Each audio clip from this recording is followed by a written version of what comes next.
playing with confidence. Serves it inside 50. Inside 50, good hands. Drilling it into centre half forward. That was end-to-end football at its best. Back-to-back goals either side of quarter time. They have done it, the Bulldogs! I'd find somebody for you. There ain't no wall I will run through. In your corner when you're ringing the bell. Come hell or high water. I'd find somebody for you. Yes, g'day WAFL fans. Welcome one and all to another Thursday edition of Around the WAFL. And yes, what a weekend we're going to build you up to in the Sullivan Logistics WAFL competition and in the ATCO WAFL W Premiership, as the business end is certainly in full swing. We have got a huge preview of round 13 in the WAFL, round 14 of the WAFL, and all the big news, and a very important question regarding player signings in the WAFL and the WAFL W. Paul Persic's my name. It's great to have your company, and it's great to be back in the Osborne Park studios, the Hen House as it's known. Big thanks to Tom and Rob for having us here in 2026. And of course, alongside me, one of the award-winning callers in the Sport FM's WAFL commentary team. They're going to be at Freo Oval and Revo Fitness Stadium this weekend. Matt Grubelich is alongside me. Matty, thanks for coming along. Welcome to the show. Thanks, Paul. Much appreciated. Great to be here. You're on a very illustrious honour roll of co-hosts on a Thursday. Of course, we've had the likes of Mark Reddings, Adrian Barrich, and Andrew Henry on as well, and you joined that illustrious list. It's been a big season so far, hasn't it? It has. It's a very tight season, which I think is really good. You know, last year I think we knew the top five a couple of rounds in, to be honest with you. So this year to still have 8 teams that theoretically could make the finals, I think is great. And on any given day, Swan Districts are going to rattle any team. I think West Perth are a little bit too far out, which you probably wouldn't love. But from first down to 8th at the moment is great. So that's great for the WAFL competition. I'm not too sure about Peel at the moment. They've taken another step, especially with the Fremantle listed players. So that's maybe a concern for the comp, I know. But at the moment, they're still on the same amount of wins and losses as Claremont, so it's pretty good. And you can say the same to an extent about the WAFL W competition as well, which Sport FM have broadcasted this season and have done a great job at as well, because the top 2 are well clear, but anywhere between 3rd place and 7th can still theoretically make the 4 as well. So that same narrative applies to the WAFL W, doesn't it? It does. Yeah, it really does. You know, Claremont, they've been the dominant side for such a long time. Last year we saw Subiaco and Claremont for such a long period, and then Swan Districts came in late. But this year it is a little more open. Swan Districts going down to Subi last weekend. Inaccurate kicking, but nonetheless, Subi getting the win was big, and that keeps them in touch with the finals as well. Claremont still powerhouses in the WAFL. I like what East Fremantle are doing too. So yeah, it's a good WAFL women's comp too. It certainly is, no doubt about that. Sport FM, of course, are going to be at the Claremont West Perth game, and we'll preview that one later on in the show.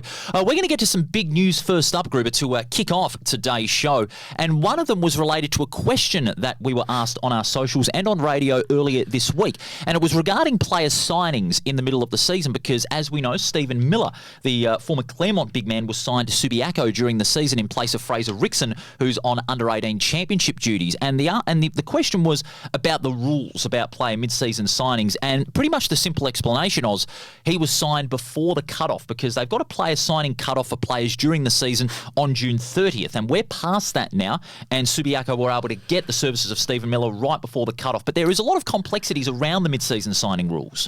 Yeah, so June 30, the cut-off date. So, you know, we saw it last year with Jesse Glass-McCasker.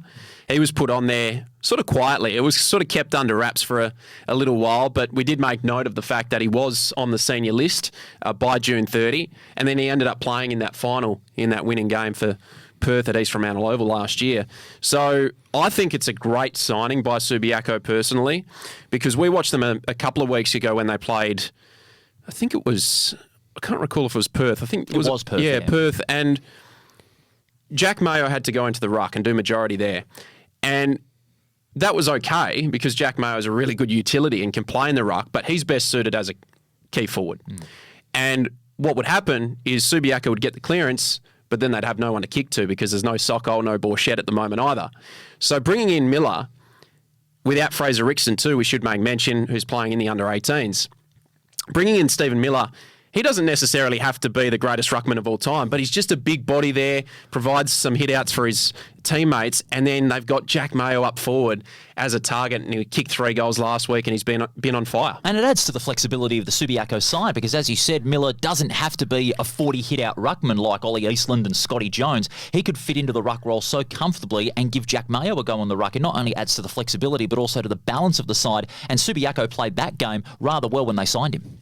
They did. So I think it's a great signing. Well done to Jared Schofield and his team on that. And they've still got Fraser Rickson, obviously, who will be waiting in the wings. I saw Zach Clark was playing some pretty good footy in the PFL. He probably could still get a kick at Subi, but it's too late now. Well, he could still get a game at Subi and add some more tall depth over there at the Lions because they are looking good at the moment, Subiaco. You did their game against Swan Districts, and just looking at their side, when Fraser Rickson does come back, does Stephen Miller, go back to the reserves, or can you fit all of them in? It's a bit hard, I think, to fit all of them in. The balance, I think, would just be a little bit too off in that situation. But Subi have a few injuries. I think that's one of the concerns for the WAFL at the moment is the amount of injuries to key players that we've seen. East Perth have been, hit by it really hard. And, the likes of Bailey Rogers out at the moment. Harry Marsh didn't play this past weekend for East Fremantle. The list goes on, actually, when it comes to key players in the WAFL competition being out through injury, and I don't know if that's just a matter of bad luck or if it's more to do with some of the rule changes and the way the game's being played this year. But we've seen crowd numbers down in recent times, so you really want to get your best players out on the park. Well, it's not just down to injuries, but obviously the time of the year. It's the time of the year, which is pretty common in modern WAFL. But also, with the clashes between AFL games and all that. And prime example of that is this Friday. Me and Declan Kelly on the Sports Connection on Sport FM, spoke about that. And we love the Friday night games, but as long as it doesn't clash with any of our local AFL teams, we'd be okay. All right, there's an AFL game on anyway. But I reckon the Friday fixturing of West Coast, WAFL and AFL sides playing at the same time may be a bit of a blip on WA football's part. But, we know what the clubs are doing and WA football is doing. We're not disputing that. That was a bit of a blip on the radar. Speaking of the West Coast Eagles... Actually, before we get there, can I just go through, because I've brought in some paperwork today, Paul. You have, yes. So I've printed out a few of the rules and regs from WA football. So that goes to what you're saying here. So tell me if WA football are doing a good enough job of this. WA football, this is from 3.1.2 fixturing of WAFL matches, and it's categorised B. WA football will endeavour to fixture the best interests of the WAFL competition overall and will take into account a range of issues relating to fixturing, including but not limited to 1, the number of days rest between each match. Okay, they do a fairly decent job of that. Yep. 2, the likely attendances. Do you think they take that into account at the moment? Well, they did take into account earlier in the season, but in this middle stage of the season, it's always 50-50. I think streaming's number one for them at the moment. Yeah, the viewerships are higher than last year. Yeah, but we still see people attending AFL games even though it's on TV, That's right. So we want to see people at WAFL games. So I think that could be better. 3, the best TV time slot. Okay. Saturday afternoon, that's the norm. 4, any clash with a WA-based AFL fixture. Are they doing that well enough? I'm afraid not. Well, we're seeing a Friday night game go head-to-head with the West Coast Eagles. And 5, marketing and promotion of the game. So they take those factors into account. The only one that I think they had a blip this week, and I think the season for much of the part was 4. Yeah. It was Section 4, the clash with WA-based teams. I think they could do a bit of a better job at that. And even, I understand at times they fixture the WAFL maybe just slightly before the AFL game starts or as the AFL game is starting. They've got to do a little bit of a better job in how can we make it work perfectly. And they've got the team to do so. They've got a really good team. They've got the capabilities of doing so. But, in this modern climate, it is a real challenge. That we're not going to, sugarcoat that. It is a challenge for WA football because it is an evolving landscape. The WAFL is in a different climate. But I reckon they can, make sure that, all the fans of all the 10 clubs are accommodated, not just one. I reckon they can do a great job toward the back end of the season and hopefully in the finals. They've got the team to do so. Yep. Well, let's look at another big story as we alluded to earlier on. It was the West Coast Eagles and, of course, their Friday night game against East Fremantle. And the issue is relating to team selection. Now, usually if a game is on a Friday night, the teams would be selected on a Wednesday. Not anymore, because Andrew McWalter made a complaint. We're just telling the story, the facts of the story. There was a complaint made by Andrew McWalter, the West Coast Eagles AFL coach, about team selection and how that affects the AFL side. Well, WA Football ruled that from this week, the West Coast Eagles will have a delay of naming their team until tonight because of the complaint that Andrew McWalter made and the facts surrounding it. What do you make of all of this? Look, I don't think it's a massive issue, personally, because, the teams are going to get named tonight. We're going to see what it is. I think it's okay. It's a one-off. It doesn't really faze me too much. But I do think that the two AFL teams, because they really make WA football run with the amount of money they put into WA football, the WAFL competition wouldn't survive without West Coast and Fremantle. So WA football can get dictated to a little bit too much. And I think we've seen that with some of the tribunal cases. How often do you see a West Coast player getting suspended? Not very often. Yeah. As that was the case of Malachi Champion. Yeah. So similar situation to this. Andrew McWalter says one thing, WA football, yeah, all right, we can do it. And that's fair enough.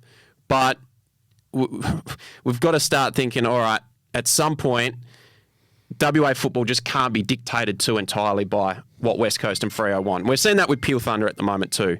Okay, I think the rules in 2027 need to change for Peel Thunder, and there needs to be maybe a stricter cap on the amount of AFL listed players that can play, or the amount of interstate players that they can sign. Exactly what I was thinking in regards to the Peel Thunder cap, because after that game against East Perth, I've always been on the suggestion that the cap needs to be a bit harder. How many players, as far as Freo Dockers are concerned, can fit into a Peel side under a harder cap? I'd say no more than 12.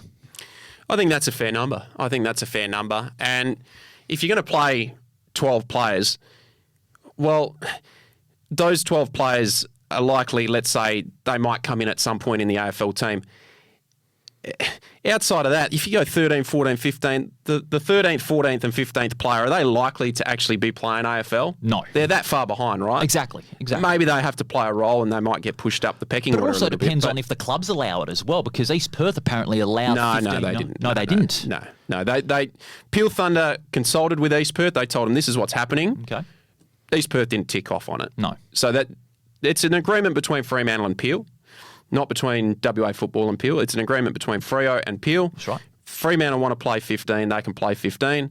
They get WA Football to say, okay, yep. They tell East Perth, but East Perth didn't have a say in it. Like I said, there needs to have a say on all parties, and there needs to be a harder cap. And it's for the balance of the competition.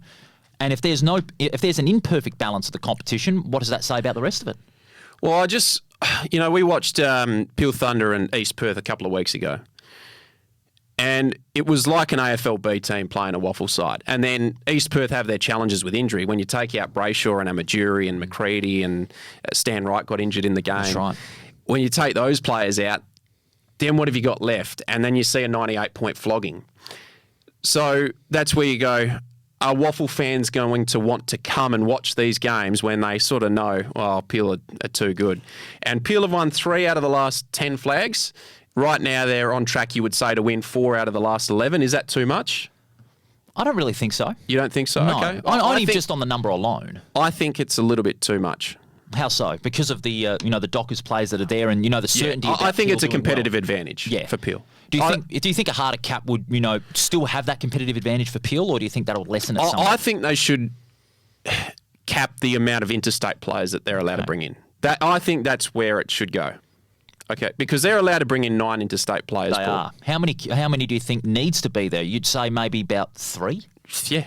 3. Yeah, if that. If they should be allowed at all, right? They've brought in Lockie Tardrew, who's he could be up there in the Sandover. That's how well he's playing. Top 3. Sean Hunter. They've got Archie Caldo, Josh Mathy waiting in the wings at the moment, Peel, who are playing great in the reserves and could very well be playing league football at any other club, and they might even get a game this weekend. Theoretically, Peel could play all Fremantle listed players and all recruits, and not one local. Wow. That's huge. So that's where I'm looking at it. Something's got to give, right? Yeah. And we want Peel up there. We want Peel doing well because they weren't doing well for the first 20 years of their existence until Fremantle put their fingerprints all over it. And that's great, right, for the competition. It's great for that zone and those top players of the Peel area, your Ben Hancocks, your Scott Tuias, your Jack Sears, who are getting games. But what about those reserves underneath? What are you going to do with them long term when they go, can we play league football? It's going to be hard with the Fremantle alignment. Or are we going to go and get paid and go play in the country somewhere? Yeah, that's a question every player is asking in the reserves and even the Colts as well for that opportunity to go into that top level. Fans, what do you make of it all? The big news this week about the Eagles and, what is going on? Does there need to be change amongst the AFL-aligned clubs to balance the competition a little more? Matt Grubelich has pointed it out very well here on Around the Waffle. You could let us know on our Facebook and our Instagram pages as well. Don't go anywhere, folks. We've got a huge preview of round 13 coming up. We've got 5 huge games and 4 of them have huge ramifications on the final 5. Around the Waffles, all thanks to Grant's Car Stereo, Sullivan Logistics, Front Row Screen Sport and District Promotions. More to come after this.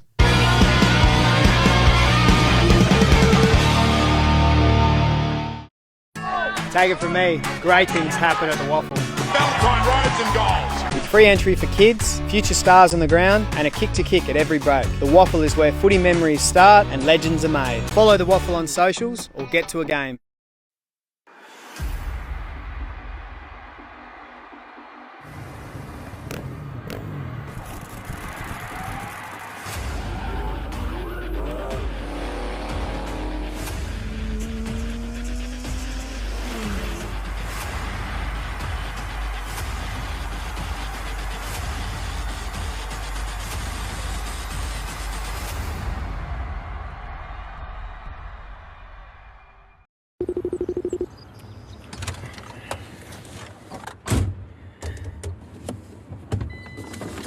Hey Siri, how to connect Bluetooth to Mac truck? Sullivan 2, what's your position? Just a midfielder, mate. On your left. Oh, come on, get out of the way.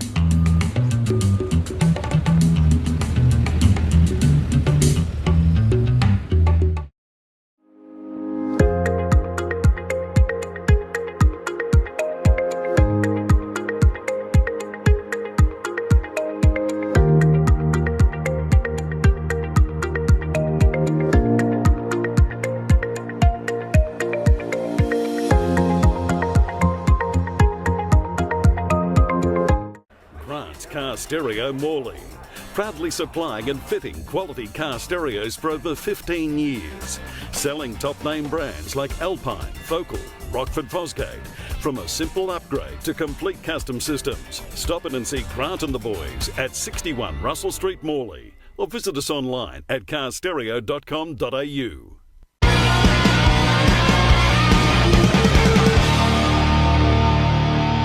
And you're back with us here on Around the Waffle. Paul Persic and Sport FM's Matt Grubelich keeping you company here on YouTube and where you get your podcasts as we look ahead, Matty, to round 13 of the Sullivan Logistics Waffle Premiership season. And we start off with a Friday night, tomorrow night at Mineral Resources Park. It's the West Coast Eagles, second straight match in this situation, taking on East Fremantle. Both coming off close losses, Matty, and both are keen to bounce back because they're not too far apart on the ladder. And the winner of this game will still have a chance of making the 5.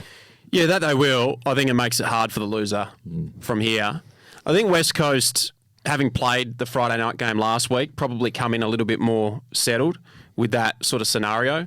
East Freo coming off of an emotional game against Claremont, just losing it. They've been hit by the injury bug again. Austin's out with a fractured leg. A few others. Marlon. Well. And Marsh pulled out before the game. So, yeah, well, we don't know where Harry Marsh is at.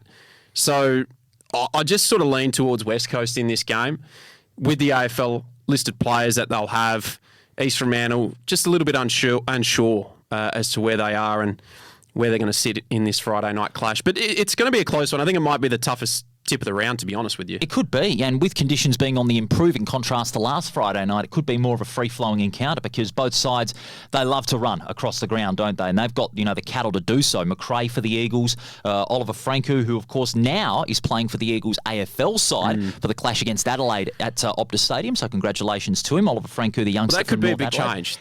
That could be the difference almost, Franco going out. Yeah, but you've got McRae, you've got Lucasen, creative off half-back into the midfield, but who is going to kick their goals? Because last week against East Perth, scrappy, yes, a lot of contested football, they need their forwards to convert. Who's going to convert under pressure? Because last week, 6 behinds, that cost them the match. Yeah, it did, but at the end of the day, they'll have been working on that at training, I'm sure. Cole Horsley is a great operator, so he will have been doing that at training, making sure they finish off in their sessions rather than just, getting on with it. Make sure you finish your kicks in front of goal. Look, I haven't seen West Coast too much this season. They're probably the team I've seen the least. So I'm eager to actually sit down on Friday night and watch a bit of this game. What are your thoughts on them and this game in particular? I think this game, if the Eagles win, it'll all be down to, how they control the tempo of the footy because that's where they thrive, especially when they're, a couple of goals up at the start. They're a good first quarter team at this stage in the season. East Fremantle, not so. So it's going to be about the first 15 minutes to see how the Eagles can control the game. Same case for the Sharks. And we talked about the forward line dynamic. East Fremantle had that back when Oscar Smart came back in that game against Claremont because he missed a week. Yeah, remember? So he went over to a wedding, I think. He did, yes. So he's a key player. He's a bit of an excitement machine type of player, highlight reel, but he can go in and out of games, I think, a little bit too much. So he needs to be on point this weekend, this Friday night. If he fails to fire, Liam Robinson has got the backup. Robinson's been a good player for them, good recruit. John O'Marsh, hopefully he stays down back. And what have you made of that experiment? Yeah, great change, I think, this year for East Fremantle. John O'Marsh has been one of their best. He can use that aggressive nature of his, I think, a little bit better when he's playing as a defender because he doesn't allow, when he's playing in the forward line, he almost gets too frustrated with his defender because of the tactics that they're trying to use against him. But the burden's lifted when he's playing in defence. Well, he can now sort of use those tactics against his forward and the frustrations sort of turn around and he focuses a little bit more on the ball, I think, too. And he only has to halve the contest now, too. He doesn't actually have to go out and win it outright as a forward. When you can bring the ball to ground, that's a win as a defender. Well, who would he match up on, though, this week? Would it be Brockman? Would it be Williams? Who do you think is going to be that match-up for John O'Marsh? I think it might be either one of those two. Who plays higher? Who plays higher? Up the ground between those two. Who plays more centre-half forward? I'd say Brockman. Yeah, well, then it'll be Brockman probably. Yeah, it'll be Brockman and Marsh in that matchup. Marlon being out. Yeah. It's hard. It's hard. It is. We're torn. We're torn on who's going to win in this match. You sort of lean towards the Eagles, but East Fremantle, not only have they got... I think Flynn will be a difference in this game. Flynn will be, you think so, in the ruck against Stranatica. That'll be a good matchup. It'll be a good matchup, but Flynn's still at an AFL club. Stranatica's not anymore, right? Flynn will be a dominant player in this game. He'll provide first use. And that's why you've gone with the Eagles. Yeah, and the fact that they played last Friday night, I think that just settles them. I'm going the other way. I'm going to go East Fremantle just because of the desperation that they need to have. Because they're still in the fight for the 5. If they lose, it'll be a difficult task. But like you said before, we don't know where Marsh is at the moment. He pulled out of the game before last week against Claremont.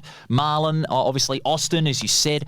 But they do have some good experienced players that can steer the ship. So I'm going to go East Fremantle in this one. But it'll be a good game, that one at Mineral Resources Park. And then we go to the Saturday action. By the way, of course, that game is on 7+, like all of the WAFL League games throughout 2026. Saturday, 1:10, Lane Group Stadium, live on 7+. It's the clash for top spot, Peel Thunder and Claremont. This one is shaping up to be a beauty. If you remember back in round 2, it was close right throughout, but Claremont just got out of jail and won by 11 points. We talked about in round 2, at three-quarter time, match fitness was going to be the key. We thought Peel Thunder would have that advantage, but oh no, Claremont were a little bit more hungrier. Do you expect the same sort of contest on Saturday like it was in round 2? No, I don't actually. You don't? I think it'll be a telling game. I think if Peel win this game by 10 goals, then the issues that we were talking about just before, are pretty prevalent. I think it'll be a turnaround. Claremont have struggled with some injuries. They look sore. They look slower. And they need to work out the forward line configuration. Something's not right there at the moment. So the first 6 weeks when they were winning games, when they were undefeated 6-0, they were averaging over 100 points. They were. Per game. Do you know what they're averaging in the last 5? Well, it's less than 100 points, way less. 72. Way less. 72 points. 72 points. So, it's alarming. So something's wrong. So Van Rooyen's gone out because he hasn't been in great form, but I actually think he should be back in the side as another key target. When Hunter and Gowdy don't fire, because they are hit and miss, those two, Hunter's a little bit more consistent. Gowdy's very in and out. But if those two aren't kicking goals, at the moment, DeLacy's playing a little bit too high up the ground for me. He was kicking, go towards the goal square. I want to see him closer to goal. Okay. Then you need Mainwaring's sort of in between at the moment. After he didn't get picked up in the mid-season draft, he's gone down in form just a little bit. He has, yes. And I think he's a little bit uncertain with his role at the moment in terms of playing mid, playing forward. I want to see him, if he's a small forward, play him as a small forward. If he's a midfielder, play him as a midfielder. Yeah, the role of that is still uncertain, although, he has played some good games across the last few weeks before the halfway mark. Yeah, it's a tough role to play, that one. It's one of the hardest in the competition. And maybe that's a little bit harsh in saying that he's confused a little bit. But he needs, to me, to be having 20 touches a game, kicking 2 goals a game. Right? It's not happening at the moment. No. Muzica needs to hit the scoreboard multiple times. DeLacy, like you said, he needs to go up further into the goal square. Who else is around in that forward line for Claremont that I can't think of? Well, Rogers is one that's been kicked. Waterman needs to kick multiple goals a game. I think he's been the one that's been in the worst form when you're looking at it, because he's gone quiet in a lot of those games. And, not singling out Waterman, not putting the onus on him, but we're just going by form and numbers here that, he's been one of those that hasn't been really able to string a lot of big bags together this season, especially in the last 4 weeks where they've gone off the boil. Headland's another one that needs to kick more goals. Yes. Because he's a really explosive player. He's really exciting. But, missing Rogers, Davis, Menier, Jennings Hopkins, I think was really important too. He was a young player that really put his head over the footy, which I liked. But for Peel, what are they going to have? 14, 15 this week? Around that number. So I can see them winning this game by a fair margin. Conversely, their forward line's in better form now, especially with Tregenza and Nichols as well. Tregenza in particular kicking 3 goals against West Perth. He's playing as that true forward, playing, further up the ground, going to the goal square. But, he's more mobile, you would say, because he's got good lead and he's got a very safe pair of hands. Nichols has been good too. Nichols has taken the next step in his development. He could be someone like a Josh Tracy down the track. Might be. Right? Yeah. Who knows? So when you look at this Peel team, you go, geez, they've got some good players coming through and they've got more WAFL experience now. Like a Hugh Davies is an established WAFL player. Oh, he's strong down back. He's an established. He's not the young 18-year-old that just got drafted now that he's can well barely established. get a kick. He's well established. So that's another positive in Peel's favour in that you've even got players who have never played AFL football, but now they're experienced WAFL players too. So that goes to their advantage. Then you've got someone like Jeremy Sharp who I would be so surprised if at this stage he's not leading the Sandover. Is that the way you see it? No, I agree. Jeremy Sharp, there was a lot of questions, though, about his efficiency. He's gathering a lot of possessions, but it's how he uses it as always going to be a question. You don't think he's using it that well? Well, earlier in the season he wasn't, but he's getting better and better. He's getting better and better. Every time I've seen him, he's stood out, and he can roam to wherever he wants. No one can run with him because he's so much fitter than everyone pretty much in the WAFL. He's got a penetrating kick too. He does, yeah. He's got a kick that can go 55, 60 metres off one step, and he's kicking goals. He is kicking goals. He stands out by over 20 disposals in that win over West He Perth. stands out by a country mile to me in the sand. Just can we talk the Sandover quickly and who the players are that are standing out to you, or even who's leading your player of the year at the moment? Well, leading our player of the year is Jack Cleaver from East Fremantle, but only by a vote. Sharp is around that top 10 area. He's just outside it. Yeah, that's very fair. I think he's one of the most draftable players in the WAFL right now. Good age, Jack Cleaver, good size, going forward, kicking some more goals recently. But let's go back to the trajectory, Peel, Thunder and Claremont. I reckon with Peel, the main factor of them winning the game is, fast, free-flowing, run and carry through the middle. For Claremont, given that they've been sore, they need to play the game as contested as possible. They've got to out-tackle Peel and really force repeat stoppages and make it a low-scoring grind. And if Claremont can do that, they'll win the game, and I've gone with the Tigers. Yeah, I think that's probably the way for Claremont to win. Like I said, though, I want to see them scoring higher like they were in the first 6 games. So I don't know if I love when they get in these slogs. I think that's what's actually let them down in recent years in big games. You think to the Blair Bell goal. You think to East Perth winning the prelim last year by 5. You think to South Fremantle at Fremantle Oval in the grand final. West Perth was a close one at Leederville. So they've gotten into these low-scoring slogs in the past, and I don't know if that's done them any favours. I think they need to score a little bit heavier than get into these slogs of games. I think Peel and Peel quite comfortably, personally, in this game. I just like what they do from top to bottom. Guys like Jeremy Sharp, Tardrew coming in's been great, but Walker, Draper, quality AFL players, McDonald. Mason Cox coming in as well. Mason Cox is a massive difference. That's going to be a hard task for Ollie Eastland. Be a good battle. Established AFL players, I think, will be too much for even one of the best sides in the WAFL competition in Claremont. It'll be a great game, though, at Lane Group Stadium at 1:10 on 7+. And you and the Sport FM crew will be at this one at Fremantle Oval, South Fremantle and Subiaco. Also live on 7+ from 2:30.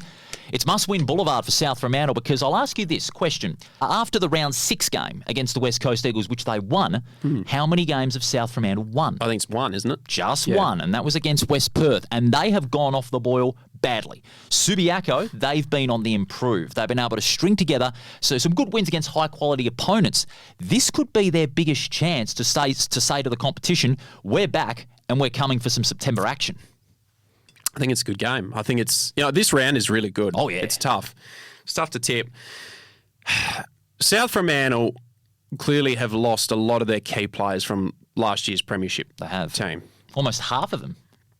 So they had 16 premiership players on this past weekend against Perth. They couldn't get it done. But if you look at the players that they were missing, Zach Strom, Hayden Schleuf, they lost to retirement. Yep. Bolañu due to injury. Bolañu was out. He wasn't part of their premiership side, but that's another big out. And Rusco and Noah Strom. Noah Strom. They missed Jackson Artemis, who was the number 1 pick in the draft. Matt Ward was out. Oh. Right, they've just got Hamish Free and Matty Parker back. They'll be better for the run. But dominant players, key players to that South Fremantle side. And so that's, if South Fremantle fans are out there wondering, why aren't they doing as good as they did last year? Well, look at those players that you've lost, right? And then you've got the role players who are coming in, but that's all they're doing. They're just playing their role at the moment for South Fremantle. They're not going above and beyond that, like players at Perth are, like some players at Claremont are. South need some of their role players now to start stepping up and take that next step. And I'll name some for you, and I'll ask you if you agree. Bletchenden. Is Bletchenden a role? I mean, Bletchenden's been an established player. He's won a couple of best and fairest. He has, yes. He's playing. Look, Bletchenden and Florenka in the middle. Winder, Jones. Those guys. Some of those guys are accumulators more so. Right, Winder's a bit more explosive. Jones plays more half-back, or he's even playing forward at the moment. But those guys rack up a lot of possessions. Matty Park is your big one. Your big spark in the midfield. Big spark. But Bletchenden's playing okay. Yeah, go on. Bletchenden, Florenka, you talked about those. We talked about Parker. Free's obviously that obvious one in the ruck. You'd expect him to, go beyond because he's more than just your tap-out ruckman. He's got that Oliver Eastland, Scotty Jones quality about him. West Love is only just a role player. Like I said, he didn't go above and beyond West Love when he was in there as the sole ruckman the main ruckman. Hamish Free's going to do that for you. What about Subiaco? Some of those can go above and beyond. One of them in particular is Marlon Corbett. Now, he started the season playing at half-back. I reckon he fits so well into that midfield setup and might just be the catalyst for Subiaco's midfield to possibly outrun South Fremantle because, as you said, South Fremantle's midfield like to accumulate rather than go beyond at this stage. Corbett, he's that main anchor where they can go beyond. His move to the midfield has really increased Subiaco's pace up the ground. Well, he played half-back last week. He did. So I don't know if you caught the game, but I like him because he is a classy player. He is. And, he seems to just be aware of everything up ahead in front of him, and he always seems to make good decisions for mine. That's probably part of the reason as to why he's on the half-back flank, and, he's got good skills. So he goes hard at it. So I like him. But Greg Clark coming back in, obviously, he's been pushed into the midfield. Huge. And then the Hickmott boys are always going to rack up plenty of posies. And we mentioned Jack Mayo and Stephen Miller. Giro as well. In there. So Corbett's been pushed really to half-back again. But I like the role he plays. He was one of their best last week against Swans, Corbett. And I think... So this is I was asked this question recently, Paul, and I'll ask it to you. Okay. And I just went with my gut instinct as soon as I was asked it. This is just based off what I feel, what I've seen this year. I didn't hesitate. I didn't really think about it. I just went gut instinct, bang. No was my answer straight away. Can Subi win the flag this year? No, but they can make the 5. Yeah. Okay. If they Why can't they win it this year then? Well, they're not there yet. Jared Schofield is still, he's back in the side, but still trying to find that good balance under his reign. And, it's a first year. They're expected to improve. And if they can make the 5, that'll be a pass mark enough. And they can build on maybe winning back the flag in 2027 if they can go beyond. Yeah, I think they're a year away too. Yeah. I think they are. A year or two at best. And I think they're 1 or 2 players short. Yes. As well. But that true rebuild can start this week because I've got them winning.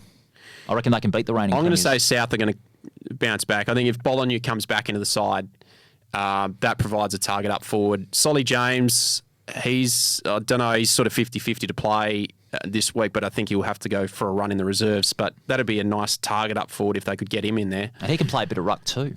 Yeah, well, yeah, but not needed with Hamish Free. Yeah. Jermaine Jones, probably, I don't know if...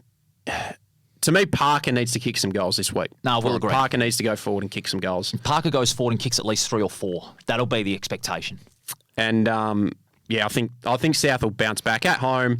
Like I said, they get Bologne back in. I know they've still got some players missing, but Parker and Free will be better for the run. So I'm going to go the Bulldogs. Be a good game, that one. And of course, you fans, you wonderful WAFL fans, can hear it live on Sport FM with this great man and the rest of the Sport FM team. And of course, you can see it on 7+ as well. Game 4 of round 13. You can see this one live on Channel 7 from 2:40, East Perth and Perth.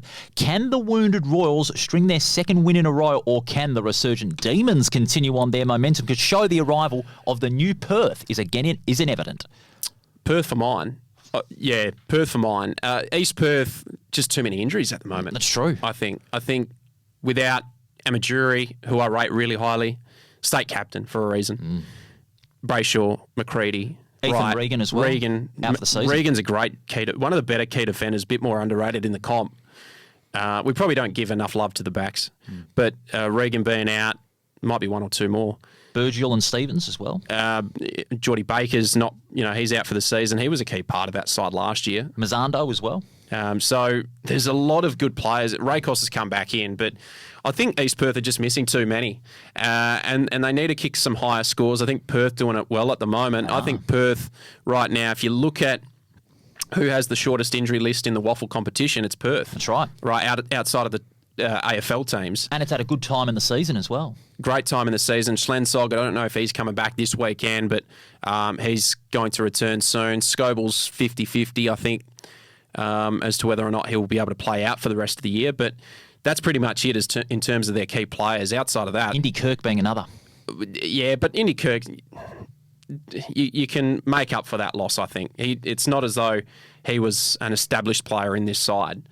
So Perth have got some great players in there. I think their ruck duo is working really well with Edwards and Harding. Harding's got that great leap. Edwards is a bit better around the ground. Constable, reigning Sandover winner. Parfitt, premiership player at Geelong. What a season he's having. Burns come back in. Don't forget the back line as well. Charlie Dean and Matthew Taylor in tandem in the back six. Yeah, Charlie Dean's I think he could be the number 1 recruit this season in the WAFL, because last year I thought Perth were quite susceptible to turning the footy over, clearing defensive 50 with that young group, and it was only Taylor in there that was really the levelled, experienced head. Charlie Dean coming back, he's just given them so much more stability in that back line. Right. And the way they clear the ball now is far better, and they can transition it well. And then the likes of Will Tilby, Lockie Patton, really dangerous around goal, Wills. Love what Perth are doing. I want to talk about that forward line as well. They're looking a lot more dangerous this year than what they have last year, because you look at Payton, he kicked 5 a couple of weeks ago against Claremont. He was back into some good form. Aaron Clark, he's that usual number 1 key forward. And you also can, scoot up Constable. He can play a bit up forward and kick 1 or 2 goals as well. They're a more flexible side in midfield and in attack as well. Yeah. And Mark Stone really has made them into a more mobile team this year and a more mature team, because another point I want to make about this Perth side is that they have got a better capacity to stay in games and have the momentum go their way and be more of a mature side, because the new Perth they wrote on the board before the game against Claremont, I reckon that's something that they have drawn upon for the remainder of the season and could go on a run. And by the new Perth, I mean that they've got a greater capacity to win games and not throw them away, because back in the last 2 years, they've been in games, but they haven't been able to go on with it. Yeah. I mean, they last year to get their first win in a final for forever. It was great, right? And that's given them a lot of confidence, I think. Kane Johnston's one you didn't mention, who's kicking goals this year and can take some big clunks. But Clark's guaranteed a three goal a game player, almost, right? I saw him shut out by Jasper Peace in that game against Claremont. Jasper Peace played, I thought he was one of the best. But they didn't count Peyton Claremont on the day. No, but Patton was in the first half, right? He kicked 5 in the first half. But Clark, in the last quarter, still bobbed up somehow, managed to kick 3 goals in that game. And similar to in the South Freo game, right? I think it was Otto that did the job on him. Otto, yep. And he still bobbed up and kicked 3. So he's a classy player, Aaron Clark. He is. And, their forward line is very potent. And their form as a result are really showing with their results. And they'll win again. You've gone with Perth as well. I've gone with Perth. And now we go to the final game of the weekend. 3:10 at HIF Health Insurance Oval on 7+. The two sides on the bottom of the ladder, West Perth and Swan Districts. And we've often said that, Swan Districts, their record 3-8, they're better than what that record suggests because of the players that they've got on the side and the fact that they've been able to keep close with their opponents, only not to necessarily go on with it and or convert their chances. West Perth, meanwhile, they're still a side in transition. While they're having these poor results, they've got some good youngsters there that have got some good potential and hold out, hopefully, for a better performance in 2027. This game, hopefully, might be better than what West Perth's previous 2 results might suggest, as was the case back in round 3 as well. Yeah, I would disagree with a couple of your points there, to be honest, Paul. Okay. So one, you said, Swans, they're better than a 3 and what are they? 3 and 7? 3 and 8. 3 and 8. Better than a 3 and 8 side. I would disagree with that. Okay. I would say they're about where they should be, but they on any given day they can win. Right? They're going to trouble some good sides this year, but I would say they're about where they are. Okay, it's correct.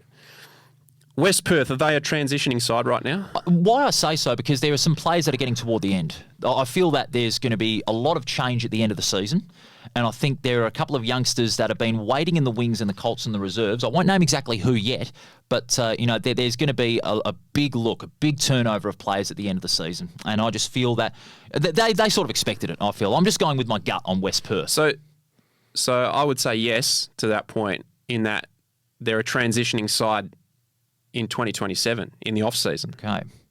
Right now, they're still going with Aaron Black. They're still going with Shane Nelson. They're still going with Keegan Knott. Are those guys providing at the moment? No. They're providing some leadership, right? Some leadership, but that's all. Black still knows how to get the footy and find the footy. So does Nelson. Right, these guys have been great WAFL servants, and I think I highly rate them. Yeah, same here. But at the moment, I think they're just waiting for Blackie to get to 300. I think they're just waiting till the end of the season. So is that the best thing for these young kids who maybe need some experience at WAFL level, no, league level, late in the season? Well, currently no, but when he does get to 300, then eventually it will be. Okay. So right now I don't think they're a transitioning side. Okay. I think they're still where they, where they've started the season at. No, I'm not disputing that. And they've only had the 1 win. Right, that's probably a harsh look at it.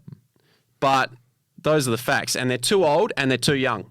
There's no in between for them at the moment with their middle-aged, 25-year-old players. Yeah. They've either got too young of a player or too old of a player. There needs to be a better balance. There needs to be more of a middle. And that's why they're losing games, right? And they were able to win that one against East Perth on WA Day, which was a great result for the club.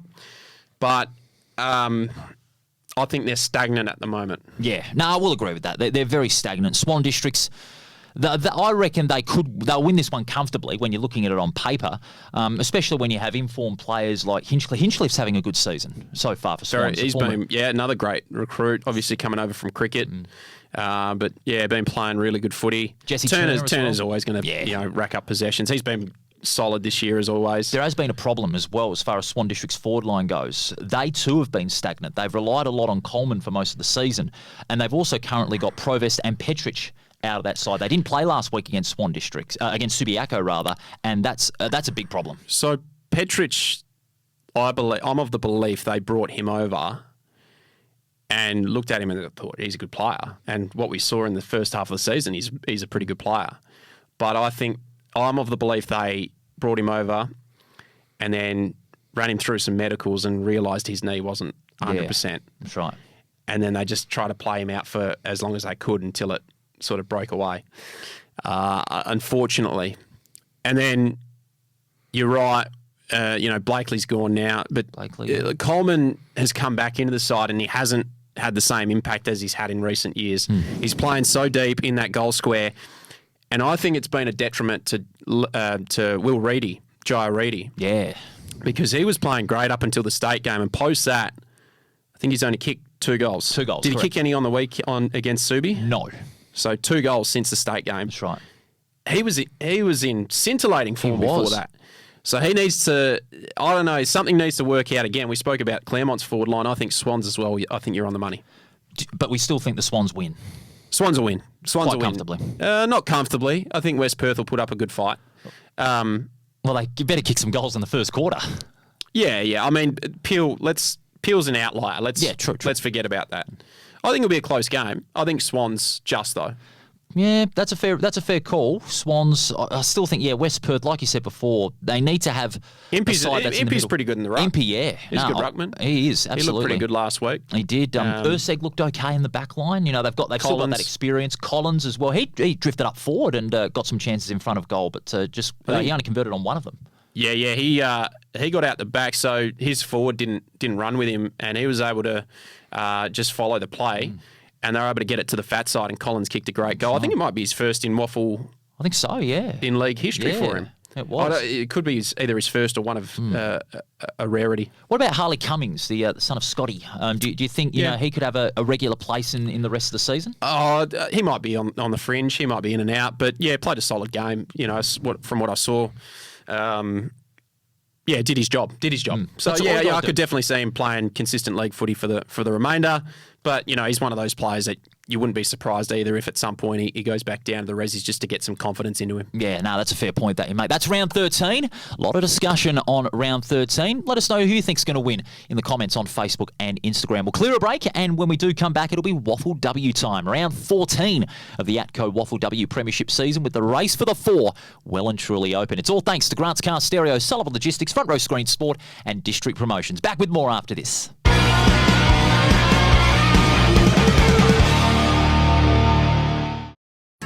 Take it from me, great things happen at the WAFL. Valentine rides and goals. With free entry for kids, future stars on the ground, and a kick to kick at every break. The WAFL is where footy memories start and legends are made. Follow the WAFL on socials or get to a game.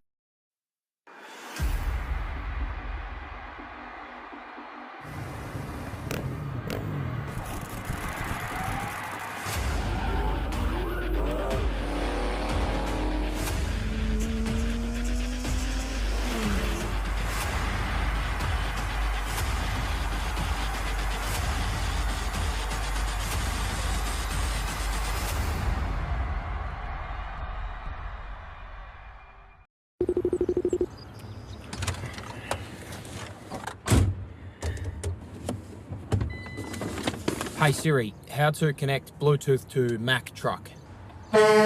Sullivan 2, what's your position? Just a midfielder, mate. On your left. Oh, come on, get out of the way.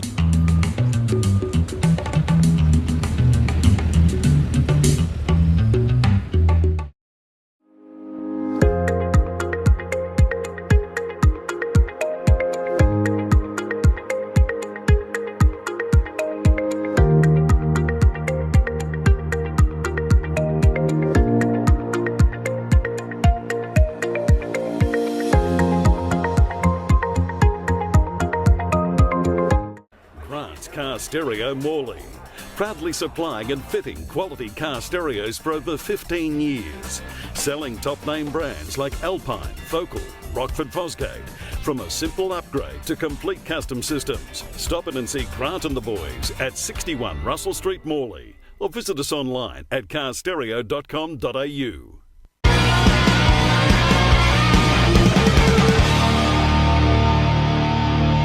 Back with us here on Around the Waffle, Paul Persic and Matt Grubelich from the Sport FM's award-winning Waffle commentary team, bringing you all the action ahead of this weekend. Round 13 of the Waffle we previewed a little earlier, and now it's time for round 14 of the ATCO WAFL W season, a competition which is seeing the Final Four race well and truly open. And one of those teams in the Final Four race is East Fremantle, and they have got a huge test coming up against Swan Districts as we start off our preview for round 14 of the WAFL W. This is at Steel Blue Oval at 12:10, live on the WAFL YouTube channel. And gee, both sides, they're going to be on the bounce after close losses over the weekend. Swan District Subiaco and East Fremantle at Claremont. As they say, desperate times call for desperate measures at this stage in the season. This one is hard to pick. Very hard. It's getting to crunch time now, isn't it, in the WAFL women's? So, yeah, Swan's on top, Claremont second, same amount of wins and losses. Percentage is the only difference there. East Freo, South Freo, and then West Perth on their wings. Perth and Subi even still in it too. So it's pretty even. Swans, look, it's going to be hard not to tip them in this game because of the loss last week. They'll be red hot. They'll have a fire in the belly wanting to bounce back. Jamie Henry, I don't know how she's not on an AFLW list at the moment. Well, she's a runaway leader in our Player of the Year as well. And so she should be. I mean, she just racks them up consistently, doesn't she? But goes beyond that as well. She does, yeah, and she can go forward, kick goals, good leader. So, look, it's going to be hard, but East Fremantle have been a pretty scrappy side against a lot of teams this year, and they took the game to Swan Districts the last time they played them, which was a couple of months back now. But they were there with them for 3 quarters. But they've grown another leg now, East Fremantle too. I think they've improved from where they were a couple of months ago. I think David Eames is doing a great job down there. They've got Jay Flynn, who's playing some really good footy. Obviously, what a season she's having. Yeah, part of the Freo Dockers team a little while back. And Brooke Repacholi, I'd say she's another role player as well. Not only is a key defender, but can play out of the wings. Got a safe pair of hands as well, can clunk them down. Yeah, so I kind of like what East Fremantle are doing. And with the low-scoring nature of WAFL Women's, I'm going to go a little bit different this week, Paul.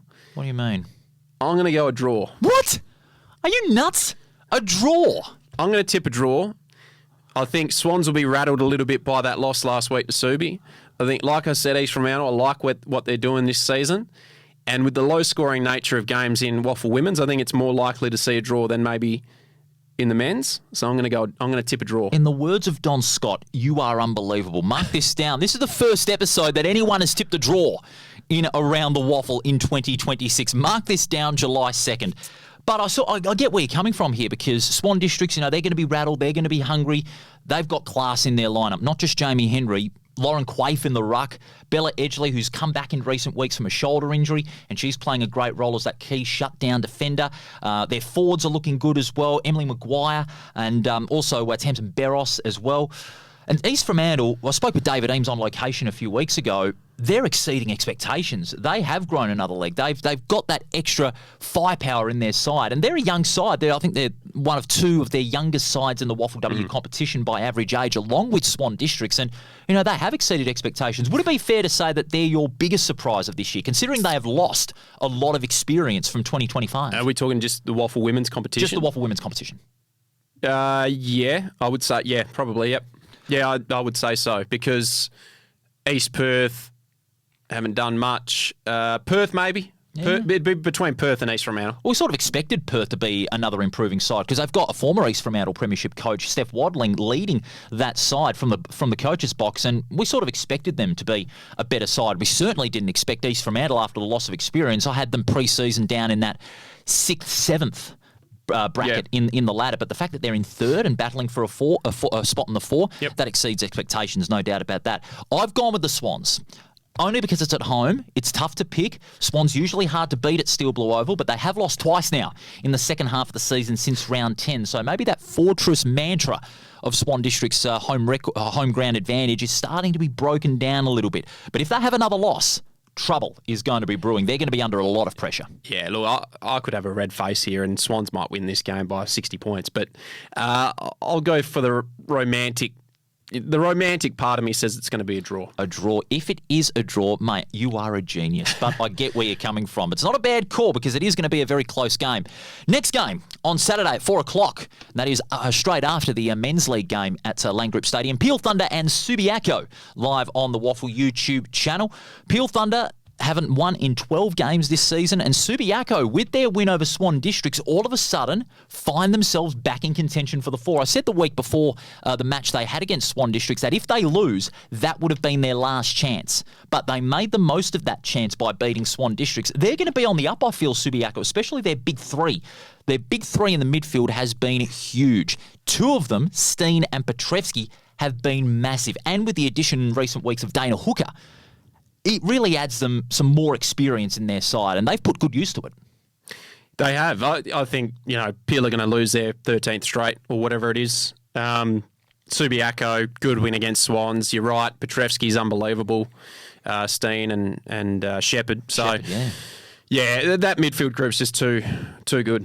It's going to be too good for Peel. Yeah, and up forward, there was always going to be that concern when Olivia Woolmerans got picked up in the AFLW They've draft. missed her. They have, yeah. They've really missed her because she was such a central target for them up forward, and there's a reason she went number 1 in the draft. So, but they've made up for it by completely changing their game plan. When they've gone up forward, before Woolmerans got drafted, it always relied on getting the ball down her way. But when Woolmerans left, they completely changed it up. They have restricted scoring pressure from any opposition in the wins that they have had. And I think it's a good change by Baker Denneman and his coaching staff to really make sure that they're more of a contested ball side. And in some games, it's worked. And now that they're still pushing for a spot in the 4, I think that move to try and change up their game plan and catch opponents off guard like they did last week is a good plan to have. Yeah, I would agree. I mean, like I said, I probably haven't seen as much WAFL W this year as I would have liked, but I'll take your word for it in the way they're playing. And to see that win last week against Swans, that gives me some confidence of that Subi are going to make a run at it. Peel Thunder, they haven't won a game this year, but in the last 2, they've been able to put up some fight. But they've relied so often on Chloe Wrigley. Chloe Wrigley has been one of Peel's better players. She accumulates possessions a lot for Peel Thunder, but it's more than just accumulating possessions, and I reckon the Peel Thunder coaching staff would need to have a big understanding of it because Wrigley's getting, 25, 30 disposals without much support. The game plan's solely focused on Wrigley delivering from midfield into attack, and they don't have a lot of effective forwards, unfortunately, and that's where Peel have been exposed at all season. Yeah. They got to figure something out, Peel, at the moment, but I don't think it's going to be this weekend. Yeah, I'd have to agree as well. Subiaco for the both of us in that one on Saturday at Lane Group Stadium. And then we go over to Sullivan Logistics Stadium. This one's also straight after the Men's League game, live on the WAFL YouTube channel at 5:20. East Perth and Perth. Now, this one could be a big one for Perth because if they continue on their merry way, despite the loss to South Fremantle, that spot in the 4 is still going to be theirs, you would feel, because East Perth, young side, they've got Lucy Greenwood in there leading the charge, but Perth have just got a little bit more, don't they? Isabella Shannon, she's been terrific. Molly Warren in the ruck is continuing to develop her game, but my only concern for Perth is their forward line because they've lost Poppy Stockwell, as we know, got picked up by Hawthorn as a injury replacement player. Without Stockwell, their forward line doesn't look as fluent as it was when Stockwell was in there. So they need to find a new weapon. Yeah, I think it's going to be hard now for Perth without Poppy Stockwell in there. They've got some really good players. Love Bella Shannon. I think she's unbelievable. Runner-up in the Dara Kerr last year, of course. Only had a couple of weeks ago, had 30 possessions, kicked 6 goals. I like Isla Baldwin. I think she's a really good player, good recruit over from Victoria. Edie Gooch as well, formerly of Yeah, look, I think Perth are going to be too good for East Perth in this game in particular, but I think it's going to be hard from here for the Demons to go on and make finals. They're just still a little bit too short now. Losing Def Lefson in the off season to the draft was a big out. I thought she was one. I rated her really highly. So if they had Def Lefson in there, if they had Stockwell in there, I would tell you, yeah, Perth could actually play finals. But missing those players, I think it's going to be a little bit too hard. They'll need to find at least two or three more key players to really make a run for it. But if they finish 5th or 6th. this year, that would be a good pass mark. They'll win this game. There's no doubt about that. We've both gone with Perth over East Perth. East Perth, however, young side, they want to make at least one more statement before the end of the season. If there was one more game that they could win, it would possibly be this one, because Perth, obviously, they're one or two key players short. They've got some good young'uns in that side, like we said about Greenwood, Pugliese Thompson as well. But they just got to find that right balance and dynamic. And they're getting closer to it. They haven't been badly beaten in a lot of these games, but they're just not racking up the wins. No, they're not. And they've got a good leader in there. And I should give a shout out to Cara Sprillian, yes, who I went to primary school with. Oh. We went to kindy together. Oh. So that's how far we go back. Playing some good footy, actually, for the Royals this year. But, look, like you said, they picked up some recruits. I think they've probably been the most disappointing team this season, really, from what we expected with the recruits that they brought in. Just the 2 wins. But they've had to reassess at the halfway point, and now it's going to be a little bit different with that youth and just trying to develop some players with a couple of leaders in there trying to lead the way. Yeah, it will be a tough outing there for East Perth on Saturday, and we've both gone with Perth, as we've said earlier. And then the final game on Sunday at 12:10, standalone Sunday WAFL W fixture at Revo Fitness Stadium, not only live on YouTube, but Sport FM will be bringing you the game as well. Claremont and West Perth. And for the reigning premiers, obviously they want to continue on their good form, but for West Perth, like South Fremantle in the men's competition, for West Perth in the women's, must win Boulevard. They lose this game, and a chance at the 4 is gone. They will lose this game. I'm sorry to say, Paul, but Claremont are too good. They are too good at the moment. Jamie Harkin. Oh. What more can she do as a player, really? How does she not get drafted? Well, she's that's past her now. Right, that's past her now. But it is unbelievable that she didn't get more of an opportunity when she was at the Eagles. It's a different game, AFL Women's, compared to the WAFL. This suits Jamie Harkin to a T. It does, yeah. And, I know they lose Juliet Kelly, Claremont, but they've got so much talent there that they've been able to make up for her. So West Perth, good side. They'll be competitive, but I think the Tigers will be too strong. And really, they've been beaten at home. They haven't lost since round 1 at home at Revo Fitness Stadium. So it's been, again, a fortress for them. And they've just got enormous class, as you said, all round the ground. Even without Claire Ortlip, who's out for the season with an injury. Obviously, they've got great backup. Sargent's a good player as well. She racks up the disposals and is very efficient by foot and by hand.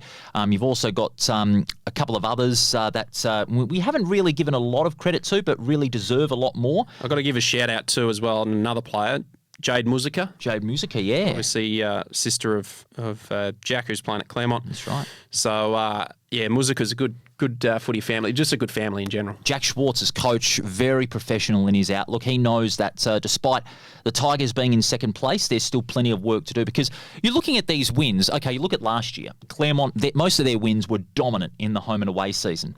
This time, it hasn't been the case. They've been made to fight for a lot of these wins, but they're showing great character. They've got more character in the 2026 side rather than the 2025 side. And I'm not saying Claremont don't have character in their side. They're just growing an extra leg in that character that they've got in playing a 4-quarter side. Yeah, okay. Well, I'll take your word for it there as well. Like I said, Claremont, they're going to be too strong. I'm really going to get into the WAFL W now with finals around the corner, really start taking a little bit more focus into it, paying more attention. But yeah, to me, from the outside looking in, more so, I would say Claremont are still the team to beat. Looking at West Perth on the other side of the coin, they've got some good players, but they haven't been consistent. They're still searching for a semblance of consistency this season. Okay, they had a good win against Peel Thunder, but they didn't really wrap it up. They didn't really take off as a 4-quarter side. Peel Thunder, they were competitive against them, and even if you have players like Stacey Francis-Bayman, Kat Bennett, Zoe Huggett, who's been in great form in the forward line, kicking a couple of goals per game on average this season, they're still missing some high-calibre players. Obviously, Mia Russo, who's in the AFLW competition now with the West Coast Eagles, and a couple of youngsters who haven't really found their footing just yet. No, it seems like they haven't got the right balance just yet, West Perth. So they can be a quick side, they can be a hard side, they can be a side with a bit of finesse, but They haven't been able to put all of that together, I don't think. Especially against the top teams, and no wonder I've gone with Claremont as well. Quite comfortably, you would say in the end, especially it's at home at Revo Fitness Stadium. Now, before we wrap up, as Matt talked about earlier, of course, we're at the crunch stage of the season, and we decided, why not? Let's go for it. Leading the Sandover medal race so far. You've said, of course, the likes of Jeremy Sharp would be among those, Lockie Tardriff and Peel Thunder. Who else would be up there around that, let's say, that top 5 or 6 bracket? Because I feel the count's going to be pretty tight, because Peel Thunder, when you're looking at their side, to back up your point and also to counter it, Peel have got so many good players, they could be taking votes off each other. They could. There's going to be games where, the likes of Jager O'Meara will probably rack up some votes, and other guys like that. Hugh Davies even down back with the amount of marks he can take. But Jeremy Sharp stands out every single game. Like I said, he can get to any position on the ground. He might run 100 metres and have someone follow him, but he'll then continue to run 150 metres and they won't go with him. And then he'll find that open space and he'll take the mark and he'll find the right option. He's got that penetrating kick, can kick goals, very noticeable with the hair, flashy boots. I think he's got the pink boots at the moment. He does, yes. So Jeremy Sharp, for me, is leading the Sandover. And the games that he's going to poll in, they're going to be 3-vote games. So he's number one. Bailey Rogers, to me, has had a lot of 3-vote games this year. The game he played against Subiaco in Claremont's one of their most recent wins. On WA Day weekend, of course. He was phenomenal. He was. He took a mark late in the game defensively. That was it was such a captain's mark. It was just a leader's mark. But he's played some really good games, and when he goes forward and kicks goals as well, he's going to rack up some votes. So Bailey Rogers, Jeremy Sharp, to me, hopefully Rogers can sort out his injury and play good, consistent footy moving forward, because he has been carrying something the last couple of weeks and it was noticeable. Jack Cleaver, for mine, obviously leading your player of the year. Jack Cleaver, like I said, draftable, great size, kicking more goals now, good family. Jack Cleaver for mine, so good character is what I'm alluding to there with a good family. He's up there. Brandon Parfitt's one. So to me, Constable this year has been more of an accumulator and hasn't been as noticeable. Parfitt is the one who actually looks a little bit more flashier at games, and I think will capture the attention of the umpire's eye. No, I will agree with you there. Parfitt has been more than just an accumulator. He's playing his role and going beyond that, which is what we talked about earlier, with some of the sides being able to go beyond their best. Parfitt has been able to do that. He's got that extra layer of spark in the midfield. He's got that premiership experience over at Geelong, and he's brought that over to Perth. And what he has done this season has been magnificent. I'll add another player, I reckon, to that race. It hasn't gotten a lot of credit, but I think he deserves more, with not just his accumulating of possessions, but making sure that the team still delivers without a lot of their experienced players, and that's Angus Scott from East Perth. Getting 25 to 30 possessions, he can kick the odd goal here and there. Very classy, good run through the midfield, run and carries very good. Not as long a distance as kick as Jeremy Sharp, but he's got that same effectiveness that he has. So Scott, I reckon, would be another name that's up there. Yeah, he's the one that always has it on a string, can have a paddock to himself at times. And now without Brayshaw and Amajiri and Wright, where are the votes going to go? They might go to Scott. I know Tom North's in there too, so he'll pick up some. But Angus Scott, that's a good one. And he's played a little bit more inside mid this year too, as opposed to the wing, which is his more natural role, I think. Fans, what do you think? Who do you think's leading that race so far? Who do you think's going to be right up there come the count in mid-September? Let us know on the Facebook and Instagram comments pages. Matty, we really appreciate you coming in today. Thanks so much for joining me today. And no doubt we'll be looking forward to hearing your call on Saturday with the South Freo Subi game. It's going to be a beauty. It is. Thanks, Paul. Thanks to everyone watching or listening on. Always fun talking WAFL footy. It's going to be sensational. Good luck at Fremantle Oval. Thanks so much for your company. And, of course, we look forward to your Monday recap show. Rothy is going to be back in the chair. Just a reminder as well, we were meant to present to you around the WAFL on location, but due to a breakdown in communication and logistical circumstances, we weren't able to bring it to you this week, so our sincere apologies. We will have it for you next Thursday on location with West Perth coach Paul Sanzoni. Thanks so much for your company. Have a great weekend of the footy. We'll see you on Monday.